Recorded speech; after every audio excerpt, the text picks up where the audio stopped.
are blessed tonight to have Lynn Schroeder from Bridges Domestic Violence Shelter here with us.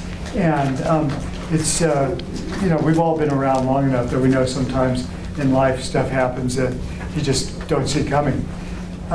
Lynn and I were both in the fall, I guess was it September, October, at the annual City of Franklin employee health fair, where the city gets different groups to come in and set up a booth, and they make time for all their employees to come through. And for a lot of employees, it's time to grab a couple swag bags and go by tables and throw stuff in it. Yes. So I'd gotten there a little bit early to set up our booth for our clinic here in Franklin. And Lynn had gotten there early to set up her booth, and I happened to see her across the way, so I went over and we started talking. And I said, hey, would you be interested in coming and talking to a group? And I told her about student ministry and what we do. She said, yeah, I'd love to do that. So I told Ann about it, and now here's Lynn. So I'm not going to say any more about Lynn. I'm going to let her tell us about Bridges. Yeah. Good. My name is Lynn Schroeder. I'm the Development Director for Bridges Domestic Violence Center. It is a 15-bed shelter here in Williamson County, and the only one in Williamson County. So 15 beds isn't all that big, and we are full 96% of the time. I know that many of us think that since we live in such an affluent community that these types of things don't happen, but that is far from the truth.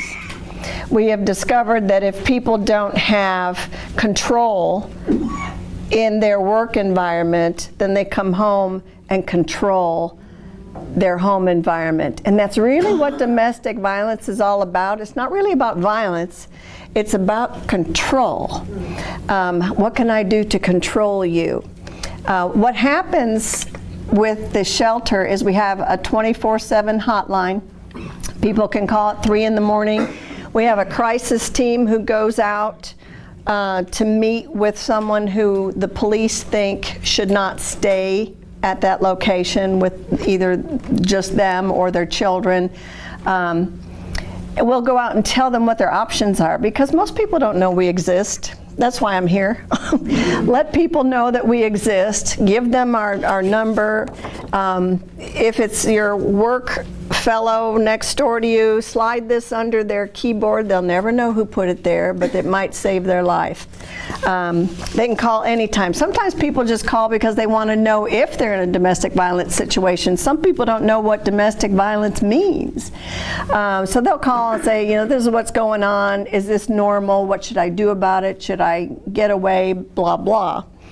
We have an outreach group for people who don't need to come into the shelter, for people who don't live with the violent person or have other options, like they can go live with mom and dad or friends or brothers and sisters. And we have a support group for them, and we found that we needed to have a support group for the children at the same time as a support group for the adults, because otherwise she's worried about what little Susie's doing out in the hallway and whether she's distracting and blah, blah, blah. So we have support groups at the same time, and we have facilitators who are therapists from the Refuge Center come and attend the children's support group to watch and see if any child in particular is having or demonstrating behavior that would indicate that they need one-on-one individual counseling, and so we take care of that. Also from the Refuge Center, one of the co-founders, Amy Alexander, comes to the shelter 4 hours a week and meets with the ladies who live in the shelter. Women, their children, and their dogs and cats and bearded dragons and tortoises and monkeys and all these animals now can all come to the safety of the shelter since 21. PetSmart and Bayer, as in Bayer Aspirin, they have a fur foundation. They both gave us money and we built a pet shelter on the premises because we discovered, not us, but nationwide, domestic violence centers discovered that women weren't leaving violent homes because they were afraid he was going to kill the dog or kill the cat, or he would threaten to do that to get her to come home and to bring the children with her. So we decided to remove that barrier. So, but like I said, we thought, we were very foolish. We thought it would be dogs and cats, but we've had all kinds of other animals, you know, guinea pigs, etc. But we've actually managed all of them except one was an exotic bird, and we were too afraid to take care of that ourselves. So we boarded him at a veterinarian's office until she was ready to leave. So the shelter obviously provides a place to sleep, heat, AC, all the clothing they might need, all the food they might need. We don't cook the food for them. We have a lot of, well, one Jen brings us food every week. Another little lady brings us bread every week. Suzette's happens to be a caterer in town who anytime she has leftovers, she calls us and we pick up her leftover. I mean, people are so generous. It's really unbelievable, wonderfully unbelievable.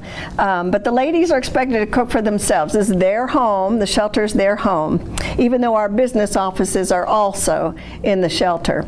And so that can be joyful, and that can also be a problem, because if the kids get along really well from different families, and their little boys in particular running down the hallway screaming and hollering, it's a little hard to get your work done. But I view that as fantastic. It's like mom has kept it from them, and they don't know why they're there, and they're just living like it's another day, and it's so wonderful. So we have an outreach advocate for the people who don't need to come into shelter. She handles all of the support group matters. We have a children's advocate who handles the children's support group, and she's a liaison to the school administrators. We have to watch to make sure there's almost always an order of protection in place to make sure that abusers are not picking up the children and fleeing the state with them. And so that's a real connection we have to have with the school administrators to make sure the right people are picking up the children. We also have, well, with the dog and cat and animal shelter, the ladies leave our shelter in the morning and they drop their children either at daycare or at school, and then they go to their work for 8 hours a day, and then they pick up their kids from daycare or school or the Boys and Girls Club or wherever they happen to go. And so a dog can't be left alone for 10 hours, obviously. So we hired someone for middle of the day, 9 to 3, to take care of the animals. And so we have a little, we actually are very blessed to have 3.5 acres. So it's not like we don't have the room for it. So we set up the shed for the pets. We also have a dog park in the back, and we have several runs for different animals that we weren't expecting. We've bought aquariums and heat lamps, etc. But you need to have someone in addition to the ladies who are off trying to make a living, to try to support themselves, to try to become independent citizens of the county. They needed to have some help. So we have help for those animals to do that. One of the things, when people come to the shelter, we make sure they understand it is not an enablement program. That doesn't help anybody. We don't cook for them, we don't make their decisions for them, we don't pick out their clothes for them. They have to do all of that on their own. It's all there for them to take, but they have to do that on their own. So we have case managers. We have daytime case managers and nighttime case managers. Some of our ladies might be nurses, might work other shifts than daytime. So we have 2 separate case management people for day and evening. Case managers sit with the person, often just listen to the person, especially for the first 72 hours. We always just pretty much let people be for the first 72 hours. And then there's a meeting at 72 hours. What do you want to do? Where do you want to go? Where do you see yourself in a year? We don't actually have any time limits on how long they can stay in the shelter. But like I was talking about the children running up and down the hallways, sometimes the kids get along great. Sometimes they don't. And mom doesn't necessarily want to stay there. And almost every mom wants to be in her own place. So we arrange with other nonprofits for them to move into transitional housing. Once they want to get out of the shelter and they feel like they're making enough money, they can make it on their own, they can pay rent, we can help them move into transitional housing, which is usually very reduced rent. But we do try to make sure they budget for 30% of their income, which is very normal. And of course, Williamson County is expensive. So we have them budget for 30% of their income for housing. And we still help them if they decide to move into transitional housing. They still eat the food from the shelter. They can still have the clothing from the shelter. They still take care of the counseling services that we offer. They can still go to support group. Honestly, they can go to support group for the rest of their life. And there's two different support groups, not just the children and the one support group, but one is for women who haven't left yet and or have just left. The second group is for those who've already moved out and maybe they're in transitional housing or beyond, which means they're totally independent on their own. They just need support from each other to know they're not the only ones that are going through this and that they can do this. It's just very helpful for them, especially in the first group, to know that they're not, excuse me, not the only ones who are going through this kind of situation. They have to learn not to blame themselves. They have to learn empowerment. Some women come to us, they've never been allowed to work. They don't know how to work. Some women come to us and they think they have a car because the second car is theirs. It's in his name. And when he realizes she's not coming home, he reports it stolen. So not only has she been through trauma, but she maybe has the kids in the car taking them to school and she gets pulled over because she's in a, quote, stolen vehicle, which is in his name. So then we have to get her into, the police know. They know this. The police know where we are. They know that this happens fairly often. In fact, when we get someone who's coming into the shelter and they have a car, we go to the police station first and they do a scan to see if there's any tracking, yes, thank you, tracking, because they're only like the size of a quarter and they can be anywhere in the car. So they check to make sure there are no tracking devices before they get to the shelter, because we keep the shelter as undisclosed as possible other than the police. We are under a fob key system. So you have to have a fob to get in the door. You have to have a fob to get into the gate and they all park behind the building so that none of their cars are seen from the street. We have everyone turn off their location services. My location services are not on my cell phone because I go there every day. And if someone knows that I go there every day and they track me, they're going to know where the shelter is. So we have to teach people how to protect themselves. When they first come in, we turn off their location services. And again, we leave them alone for about 72 hours before they meet with their case manager. But once they meet with their case manager, if they've never worked before, they might need training. They might need assistance with putting together a resume or well, they don't have a work record, so putting together a resume. This is my first job. This is what I'm going to do. A lot of them might take on a job as a maid at some of the hotels, and honestly, we have some hotel managers who provide that for us. They are just so wonderful. They say, you tell your girls to come to us and we'll put them to work. It's their first job and it builds their resume, and they might move. One recently moved from the particular hotel to a different one because this one paid more, and she did it all on her own. We were so proud. You know, it was like, hey, she figured that out and she did it. And what they want is to be able to support themselves and their children on their own. They want to be independent, self-sustaining individuals in the community. It's what they want, and we try to empower them to be just that.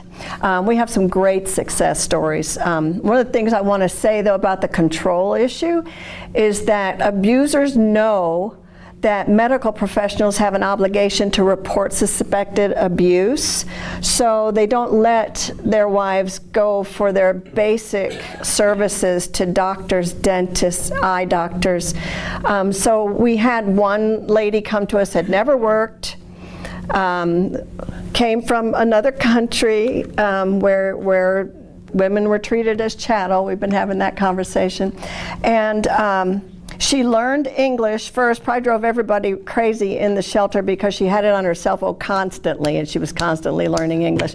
And none of us wanted to know Mandarin, so it was like, it was a little bit annoying, but we were so proud of her. And she wanted a Toyota, and she wanted a job. She's the one that moved from one hotel to another because she realized that this one paid more. And she was set, she was ready to go, but you know what, we got her driving. One of the shelter cars, we got her to go take her driver's test. She passed in English. Guess what she didn't pass? Her eye test. Yeah, she had never been to an eye doctor, and we didn't know it or think of it. We took her to the eye doctor, we got her glasses, she went back. She now has her own Toyota, is in her own apartment. I don't know what job she's at the moment, but she's probably moving up to wherever they'll pay the best. But she's a great success story. And we have another success story, and we have a little video. In her own words, keep in mind she's not an actress, so she stumbles a little bit, but it's a wonderful success story.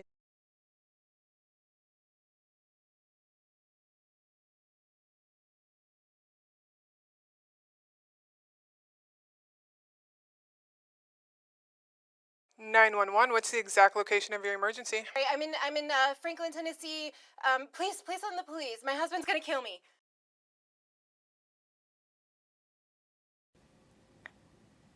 Okay. Thank you. So our first night in shelter, my 2 young children and I, in the middle of the night, needed to go. Hold on. Let me think.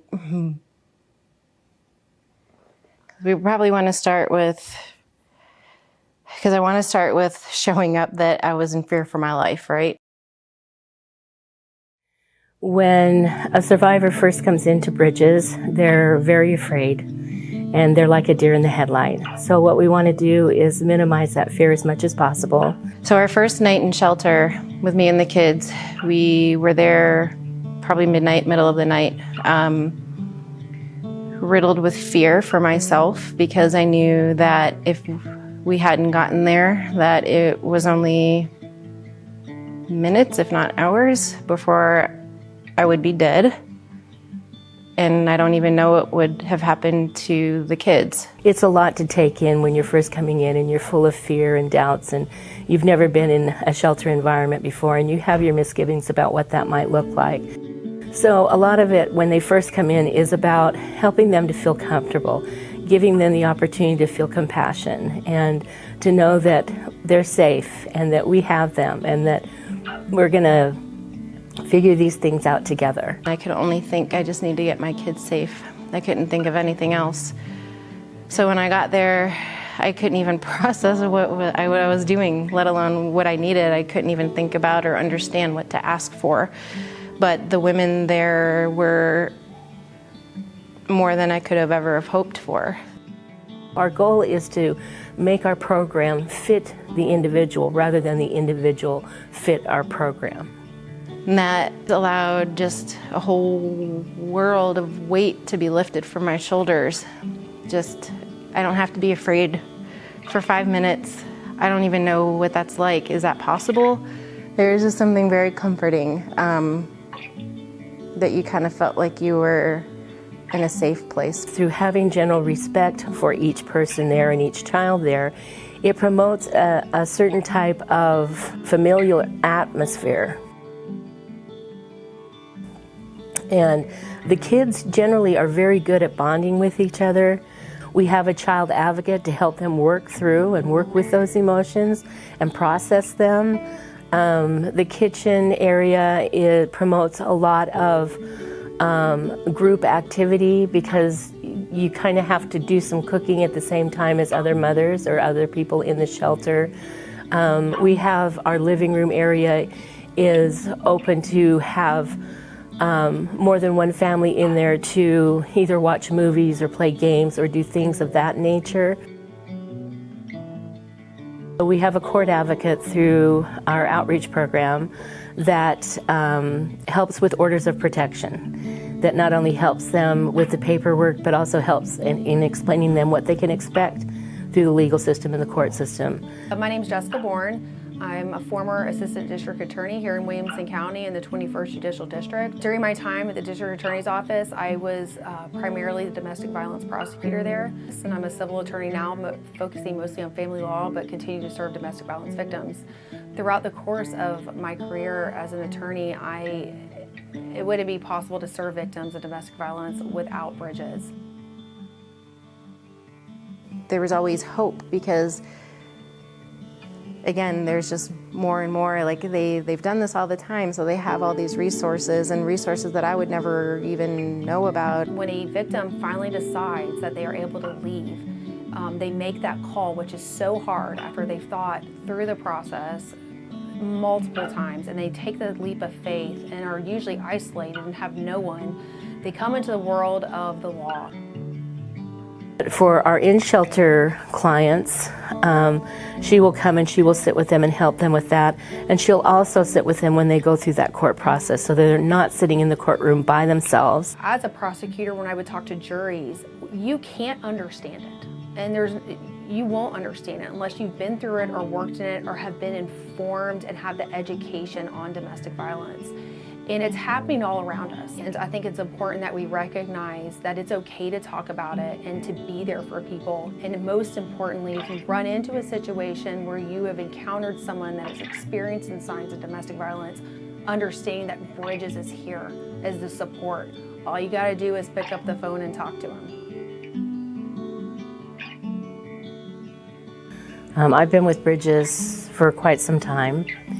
And I have often wished that I could take a video of a survivor when they very first come in and give it to them when they leave, because it's almost like you're talking about two different people. The best way to describe the exit interview was like, it's like equivalent to the best Christmas you could ever have, where it's just a bittersweet moment of you're taking your first steps into your first life. That's an amazing accomplishment. And to see them be able to successfully do that and overcome, these obstacles that, we've talked about, and do that on their own 2 feet, from not because we did it, because they did it. To realize that they're strong, powerful, capable human beings. It is why I will answer the call, and I will again work with another survivor, because I get to see somebody stand up on their feet. I was so proud. I never thought that day was going to come, because I thought I was only going to be there for one night. And then the next night I was only going to be there for one more night, and then another night, maybe a week, but then 6 months later. The hardest part for every single person that I've ever taken through Bridges is when they turn in their keys. With Christine, my social worker, so with Christine, it was like I handed over my keys, and I'm like, I'm handing back over the keys of the kingdom. Without fail, there are always tears at that point, because it's the finality of it. I give these keys and I'm walking out of here. It was kind of like I get to hand over my survival story for the next woman who comes in, and I get to hand these keys over to her so that she can use these keys to open her door for survival. And there's that moment of Does that mean I won't get to see you anymore? I won't be able to talk to you anymore. I won't be able to communicate. And I always use the ET expression of, I'll be right here. There are people that have reached back from 5 years ago or 10 years ago that'll send me an email, and it's great to hear from them, to see how they're doing and they're thriving. And it's not to say that they don't have things to overcome or issues or problems like everybody does in their life, but they have the knowledge that they're capable. And that's such a great thing to know for anybody, regardless of whether you've had to become a survivor or not. I guess in a way, we're all survivors.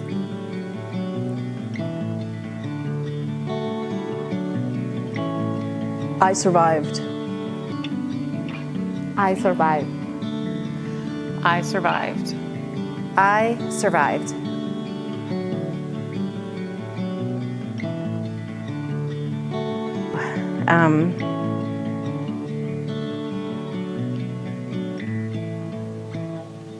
That's perfect. That's perfect. Thank you.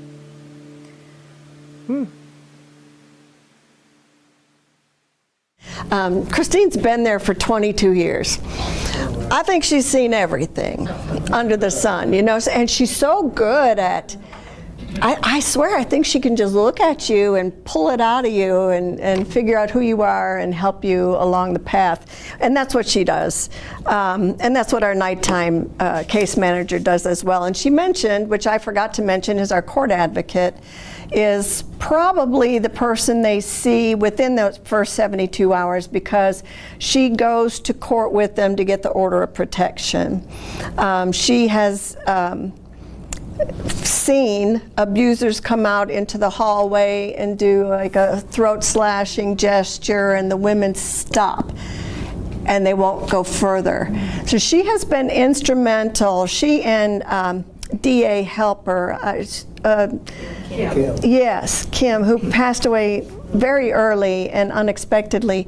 The two of them worked together to get this room in the Williamson County Courthouse, and it's for domestic violence victims to stay in until they're called, so they don't get that altercation in the hallway. So she's very instrumental, and most of the time these women are already scared, and the thought of having to face him in court is overwhelming. So she explains, and they've not been to court, why would they be, you know, and so she explains what's going to happen, what's going to be said, who's going to say this, the judge will say that, they'll ask him to speak, they'll ask you to speak, so that they know what's going to go on. I mean, half of their fear is the unknown. You know, it's very hard for them to go in there and proceed. And she's there to help them, literally hold their hand and help them proceed.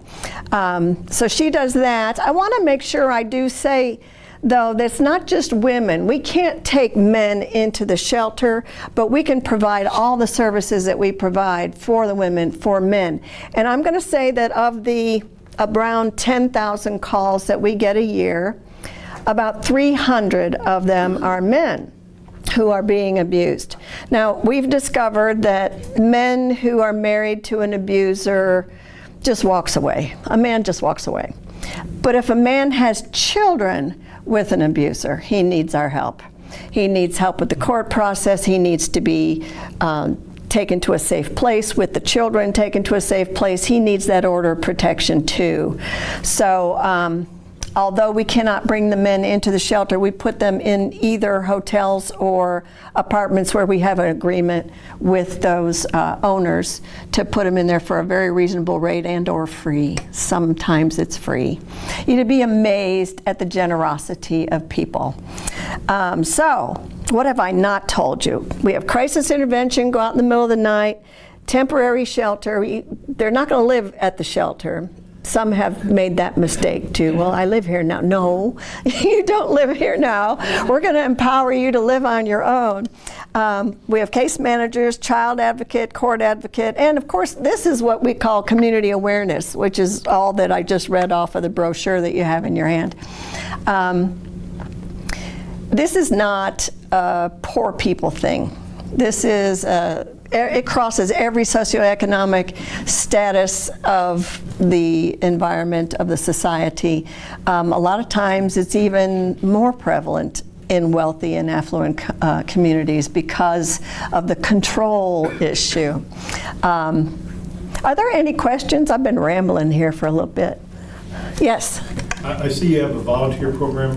Do you have both men and women to volunteer? Yes, we do. And some of the transitional houses we really do need some manly help with, and donations. Sometimes, like we have donations the second and fourth Wednesday of every month from 12 to 1 over in the parking lot of the Boys and Girls Club, but we can't, we're all women, we can't lift furniture or move mattresses or whatever. So we make arrangements, and with the help of gentlemen like yourself, we make arrangements to take in the donations that are larger, and we have a storage facility where we take them. With the transitional housing, they're allowed to stay there for 12 months, and when they leave, they can take the furniture, the towels, the linens, the dishes, you name it. Whatever you can fit in the apartment and or house that you're going to, you take it with you. Because the idea of starting over, I mean, you're looking at a couple $1,000s. They don't have that. So every 12 months, we have to restock those houses. So we do take in furniture, but not on the Wednesdays. So, but a separate phone call, yeah, we can arrange for that. Thank you. Yeah, every man who's available, we'll take him. Yeah. Do you have security on the property? We don't. We have cameras, and we have a no-gun policy in the shelter. We do have lockers. If you had a weapon, you could put it in the locker. But it's all under fob. So there's no way to get in. I guess you could break a window, and get in. The building itself is so obscure, nobody would know where it is or what it is. It's like so plain that you wouldn't know that that's where it is. That's why we do the tracking, make sure that there's no tracking devices on her when she comes in, because we don't need them knowing where it is. We have had a gentleman or two show up, and most of them thought that their wife's lawyer was in the building. And we've just shoot them away, oh, no such person here, thanks anyway. So we haven't had issues, thank God. And we've been in existence since 1998. Now, we haven't been in this building since 1998. Linda Crockett is an 8th generation Franklinite. She founded the organization in really a closet in a church at 5 Points in downtown Franklin. And then someone offered a house. I'm not sure if it was a veteran who was going overseas, but we were given a house for 3 years, which kind of lends me to think it was a veteran. And that was so then it moved to a 5-bed shelter, and then she eventually moved into the 15-bed shelter around 2004. I think, and has been there. She's still our executive director. I think she's going to work there until she croaks. So she loves it. She lives, eats, and breathes it. And so she's very, how do I say this? We call her a hoarder, which is a wonderful thing because she also hoards finances so that we stay safe, so that when issues come up, because it's, you always need maintenance. You need maintenance on your house. We need maintenance on the shelter. So we always have to have funds to have that. Yes, Skip? Is she the lady we saw? No, that's Christine Paris. She's worked there for 22 years. She just knows it all. She's a very calming effect, a very grandmotherly calming effect. Unless it's her grandchild, then it's not so much. Yes. So several years ago, I volunteered at Graceworks. I think they partnered where they could come shopping. Yes, they are so good to us. They give our ladies vouchers that they can come and purchase items maybe that we don't have in storage. We have a little we call it housewares room in the shelter. Pots, pans, silverware, clocks, ornaments, little tchotchkes, those kind of things. But the bigger stuff they might need to go to Graceworks for, and Graceworks has just been delightful. I think the way that they told us was when they're going out on their own, you know, a couch, Yes. to the furniture store. Yes. To do that. Okay. Yeah, they're wonderful. You'd be amazed. I mean, we have caterers who call us to pick up food. We have amazing partners. The Refuge Center is a wonderful partner. The police are wonderful partners. Gosh, just so many. Yes? Besides money, which I know you need all the time. Yes. Take donations of clothes and housewares and so on and so on. Absolutely, yes. And that's, I guess you'd have to go to our website, because I'll tell you where it is, but you won't remember. It's 129 West Folk Street, you know, on the second and fourth Wednesdays of every month from noon to 1. And I'm going to say get there early, because we have a truck and an SUV, and once they fill up, we don't have anywhere else to put it. So we leave and go to the shelter. So yes, thank you. Yes, we take donations of all kinds and need diapers, etc. Yes, sir. Dog biscuits. Yes, yes. So when someone moves to transitional housing, what is the safety issue for them at that point? There is a Safe at Home government program where they, and I'm not exactly sure how it works because I'm not the one that does that, but they get an address that isn't the actual address of where they are. It's called SAH, big letters, Safe at Home, and they get an address, they use that address. I'm not sure if it's a P.O. box, it probably is a P.O. box that they can use for their address on everything, their license. So it must not be, because like even for the shelter, we will use the post office actual address and then our post office box as if it's an apartment. So because a lot of places won't take a P.O. box address, you know, so we use the actual physical address of the post office and that. But that's what they usually do, and we get them a Ring camera. They have to sign off and say it's okay, because a lot of them find that it's like, no, you're violating my privacy. Okay, so if you don't want a Ring camera, that's fine, but we offer a Ring camera so they can see who's at the door before they open the door. Yeah. But the Safe at Home address is a government program that they sign up for. Yes? So the shelter obviously is undisclosed. Yes. How did the women get physically there in the first place if they don't know where this is? We meet them. Well, the police have brought people, yes, but we meet them. If they have a car, we'll meet them elsewhere. Then we go to the police station to make sure their car doesn't have a tracking device. Then we have them follow us back. Yeah. Yeah, there's a lot of turning off location services, they don't even realize that their phone can track them like they do. And controllers usually have that location, I follow you, follow me, whatever, set up. You know, they don't even realize that they have that on. So we have to turn all that off. But yeah, we always meet them elsewhere and then go to the police station and then come in. Yeah. Thank you so much. The brochures are out, and we have the hotline. If you know anyone that needs help, please have them call the hotline anytime, day or night.